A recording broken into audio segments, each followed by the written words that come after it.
everybody doing? What's up, T-Bone? So many faces that I recognize. What's up? Ox, how are you?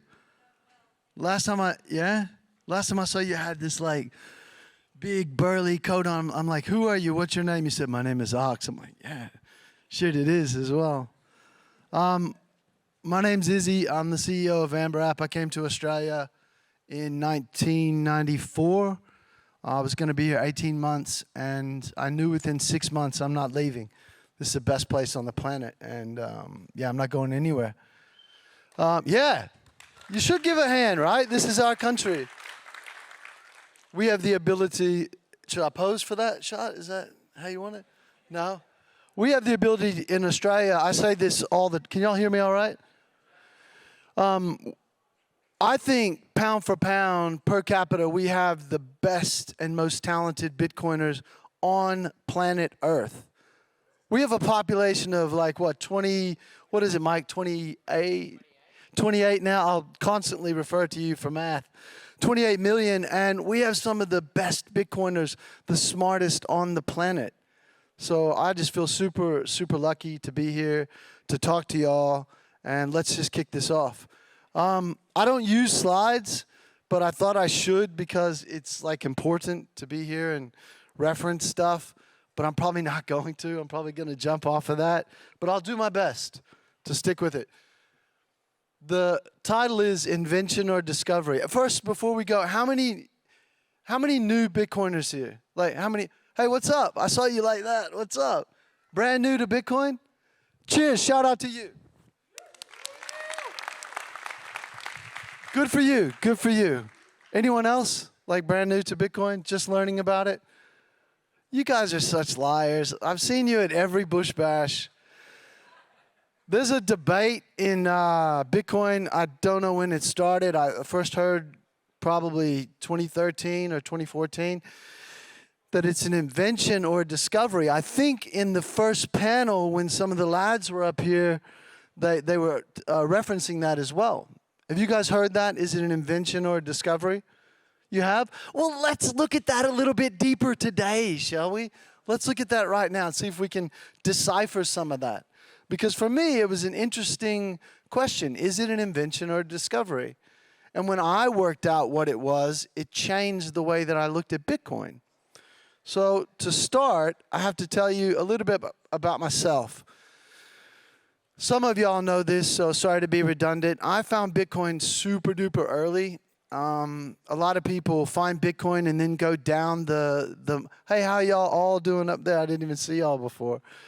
A lot of y'all find Bitcoin and then go down the rabbit hole of money. I didn't do that. I went down the rabbit hole of money and was looking for Bitcoin. I was looking for an answer of why am I a debt slave on this planet? And if you don't think you're a debt slave, you're wrong. And I welcome you. I'll give you my phone number. I'll give you my address. We can debate this at any time. What's up, Roger? I spent 30 years studying this. It's a trap that we're in. How many of y'all know fiat currency is a trap? Well, okay, I don't need to keep going on then. So I read the white paper in 2010, and when I first read it, it was like Bitcoin. Oh, what's that word? I never saw that word before. Bitcoin. That has a nice sound to it. A peer-to-peer electronic cash system. Man, that made sense to me. It was like in that moment, I'm going to get emotional, I know. In that moment, something happened. And I was like, yes, this is what I've been looking for. How many of you were torrenters before you found Bitcoin? So you know what's up. You know what's up with peer-to-peer. You know what Bram Cohen created. You cannot stop peer-to-peer. So when I read that, it was like, Satoshi, you had me at hello. If you guys have seen Jerry Maguire, you understand the reference. Any cinephiles. But yeah, so to me, it was like, wow. Then I read the abstract. The abstract broke me. By the time I finished reading, have y'all read the white paper? You don't have to say, yeah, I have. If you haven't, I encourage you to do so. It's fascinating.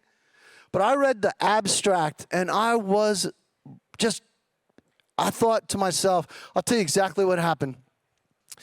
I was sitting in my flat by the beach in Elwood. I had this old wooden desk, antique wooden desk. And I remember I'm on my 2009 MacBook Pro, and I'm looking at it, and I read the abstract. And it was like a little past dusk. And I thought to myself, if Satoshi, if this can happen the way the abstract is laying it out, this changes everything. This changes everything about not only us, the way we transact in the world, but about who we're going to be as people on this planet. And even more specifically, people are touching on energy here, how we look at energy. Did anyone else get that feeling when you read this? It's going to change what energy means to us. How many of you guys know that Satoshi made a reference in the white paper during around the marketplace that he was looking to create in the side notes? He talked about the energy being from atoms. ATOMS. What's that? Oh, that's us. We've got some interesting pathways as Bitcoiners that we get to look down. Man, I better hurry up. Y'all know I get up here and talk forever. So I read the abstract. It changed me. And then I'm like, okay, I have to read the rest of this. Oh, damn, that's hard. That's really difficult. There's a lot of stuff in there I don't understand. I was a surgeon, and then I was an actor. And so I was like, oh, wow. Where's Mike Dunworth before I know him? Can I beam myself into the future to meet you, to come back so I can understand this shit? It didn't happen. So I began to look at this all through 2010 into 2011. Trace Mayer was great. Lots of people were trying to break down the concepts. I simply didn't have the mind to understand some of that. I didn't, like my brother Michael, we talk about the mind of coders, and he helped me understand, love you, brother. He helped me understand that coders are able to see things in a different way. Being an intuitive person, I see things in a different way. And I've been trying to break this thing down for over a decade. So let's open up a dialogue about that. And maybe we can explore the possibility, is it an invention? Is it a discovery? Or maybe it's something you never heard of. Let's see if that's possible.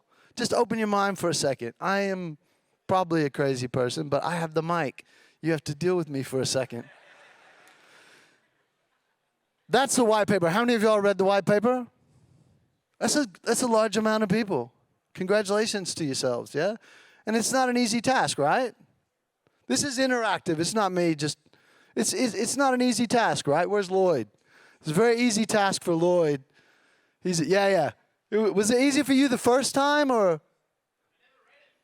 Are you shitting me? To date? You can't tell. How many of you know Lloyd? Lloyd is a Bitcoin Core contributor. Well, sort of. Okay, no worries. I didn't mean to dox you either. It was not easy for me. But when I started looking deeper into it, I began to find that this Bitcoin thing wasn't something that Satoshi just created out of thin air. I'm sure I'm talking what a lot of you already know. But rather than go on to these slides, can y'all name a couple of things that Satoshi brought together that already existed? Hashcash. What is Hashcash? It's digital money, right? So it was in existence. So there had been digital money. Did everyone know that? The majority of you did. What? BitGold, yeah, that's right. What are some other things? Was time stamping already in existence? Oh, we find out it was for a long time. What about Merkle trees? Had they existed? They had, hadn't they? So where's the invention? I don't know. Let's explore that possibility. What else was around? That's a little bit small. You guys probably can't read that. But you can, what else was around, Bone? Proof of work. How many of you knew that proof of work was already in existence? Satoshi built on the back of magnanimous heroes. You want to know something else before I go further? That is exactly what each and every one of you are doing right now. You're building on the back of a magnanimous hero named Satoshi. Never forget that. Never forget that what we're doing, by the time we get to 2140, when your coins are released, what we're doing, they will be looking back, wondering, what were you doing? What was that guy? What's your name, brother? Okay, Mark, you didn't answer. Okay, so they're going to be looking back going, well, that Mark, fuck, he was like, look at what he was doing. Know how important it is what we're doing right now. People are going to look back for thousands of years. So I come across a paper called Bitcoin's Academic Pedigree in, I think it was either 2016 or 17 maybe. It's Arvind Narayanan and Jeremy Clark. And they did a brief synopsis about the, let's call them technologies, the elements that Satoshi combined to make Bitcoin. Now, all of you probably recognize these, right? Each of those. You mentioned digital cash. We also mentioned proof of work, public keys. All of these were in existence. He also added something. Does anyone know what Satoshi added of his own? The difficulty adjustment. Of course, it would come from you. The issuance schedule is based on that. So yeah, all those things together with something that you create, like combining all of those elements that were already in existence, those pieces of technology, and adding something of your own. Is that an invention or a discovery? You know what? Every single 9-year-old in India knows exactly what that is, because they have to create it, especially if you're poor. You have to create that every day. It's called a jugaad. How many of you have heard of the word jugaad? You have? You have, because of me all weekend talking about it at the house. That's why. A jugaad is amazing. Like, I wish Mayrik was here. You know what jugaad is. Or if you're from Punjab, it's a jugaad. Hey, bhaiya, mere Hindi Torah. Shall I keep going in Hindi or no? I'll lose everyone, right? Torah bhaiya. Kaise ho? Haan, bahut acha. A jugaad is when you take all these things. Actually, do you want to see some slides of jugaad so we can understand it better? Ox says yes. Ox, this is a jugaad. When you use something that maybe wasn't designed for exactly, maybe you're using it for not what it was designed for, like this guy on the left, right? He's so happy he's able to eat his meal. He doesn't have a toilet anymore, so now he has to make a jugaad. He takes a piece of foam and a bucket. This is a jugaad. When you take things that maybe weren't designed for specifically what you're going to use them for, but the combination of them, and by adding something of your own ingenuity, you create something that pays you dividends, that works well for you. Here's some other examples of jugaad. Yeah, look at this guy on the left. He wants to go swimming. He's such a gentleman. He gives his wife the life-saving jacket and all those Cokes that he drank the night before. They're going swimming. This guy, obviously, his friends are a bit wealthier than him. They had the wall-hanging TV, so now my Baba has a wall-hanging TV too. No problem, eh? Not a problem. You have the water tap with the multi-running water. I also have the water. And probably this next one, anyone who's been in tech long enough understands how you overheat. Go to Bombay and watch your computer melt. Yeah? So these are the jugaads. This last one is one of my favorites. It gets so hot in different parts of India. By the way, I love India. That's where our logo came from, our new logo at Time Chain Technologies and AmberApp. It's so hot, you don't have any shade, especially when you're working with concrete. Anybody here work with concrete? Yeah, it's hot, man. It reflects back up on you. So what do? They create shade. And that's a beautiful thing, right? It feels good. A jugaad pays you dividends. Well, guess what? That's the truth. Satoshi's Bitcoin is humanity's jugaad. And I just said it feels good to be able to somewhat hack the system, right? How does it feel being a Bitcoiner? How does it feel knowing that you have Bitcoin? Satoshi gave that to us. and disappeared. Yeah. That feeling that you get from being a Bitcoiner, I see it more and more people that I meet in the tribe. You feel confident, you feel secure. But there's something else outside of a really good feeling that you get from Bitcoin.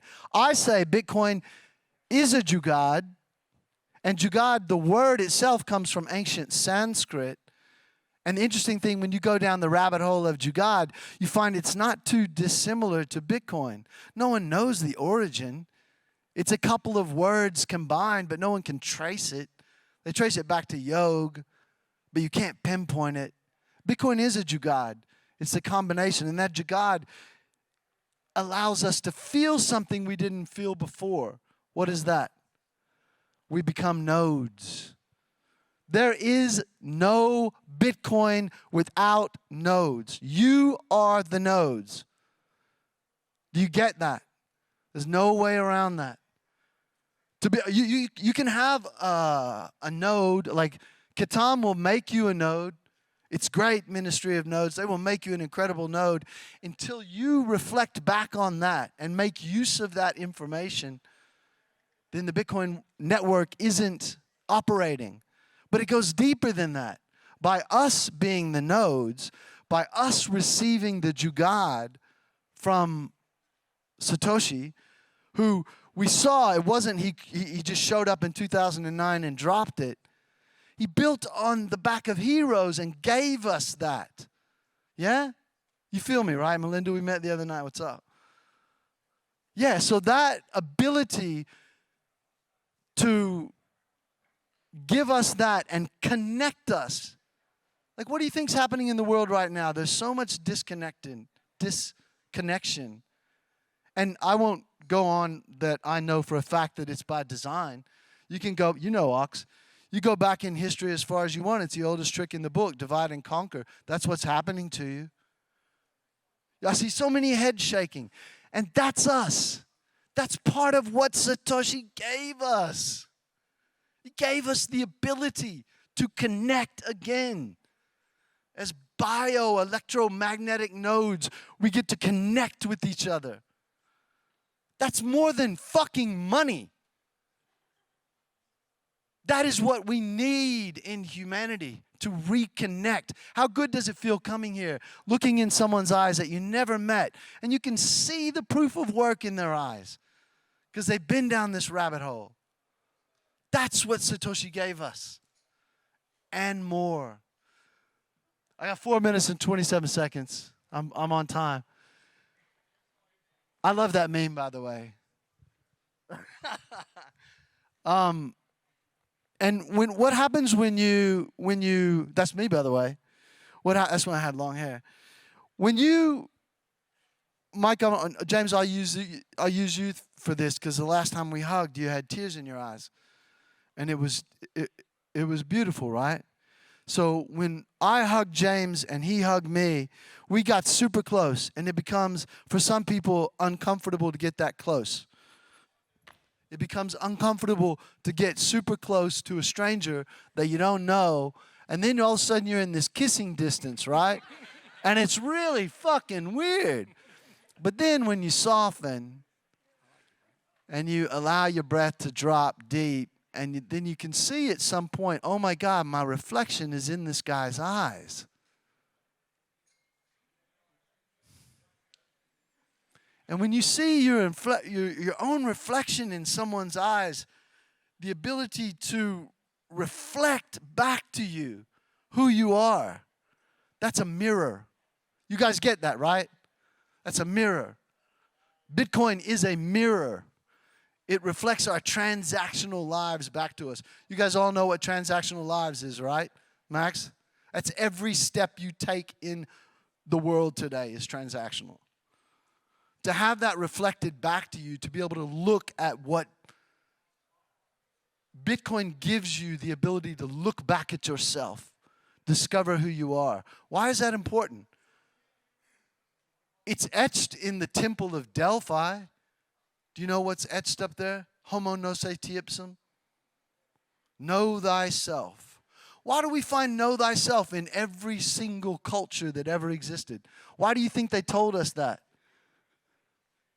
Seriously, does anyone want to take a gander at it? Why? I don't know, but it's a pretty consistent theme around religion, God's within us, all that stuff, and I think that's sort of an empowering that we control our own destiny. Did y'all hear that? Does anyone agree with that? I agree with that. Because if you don't know yourself, you do stupid shit. That's what you said, right? You said it a little more eloquently. If you don't know yourself, you do stupid shit. And when you do stupid shit in this world, you create a stupid shit-ass world. And pardon me for cursing like that. It is what it is. I don't want to live in a stupid shit-ass world. I want to live in a world where people know who they are. You know, when you know who you are, you can accept yourself. When you accept yourself, you accept the stuff that you don't like about yourself as well. And then when you accept all of that, you find grace. You find love. So I attribute everything that Satoshi did to giving us grace, giving us love, mirroring ourselves back to ourselves, reconnecting us with every single person on the earth. That is more than money. That is the jugad of a lifetime. That's Satoshi's jugad. That's what Bitcoin is. It's an invention and a discovery simultaneously. And that is a hug from Satoshi. What happens when you hug? Like, y'all are a couple. I know I got 49 seconds. I know you're coming up. I'm kick y'all back. Are y'all a couple? So when you hug each other, you don't just feel like him patting your back or her patting your back. You feel the whole intent, right? It's years of your life experience that you feel when you hug each other, isn't it? Anyone else relate to that, what a hug is? Some of you aren't huggers. I've tried to hug every single one of you. Some of you give it back like goldenly. But that's what it is. It's Satoshi's hug to us all. It's imbued with years of experience. And I got 8 seconds, so I won't go long about that. But do you know what that is? All that experience, all that intent put into this hug to all of you. Do you know what that is? They told us in 2012 what that is. Do you want to say it? This is going to be a mic drop moment. That's what it is. It's magic. Magic. Magic is the intent. Come on up, JP. Take me off. Magic is the intent of going, I'm going to give you everything I am. And that's what Satoshi gave us. Thank you very much just for listening, taking part in that. I appreciate it.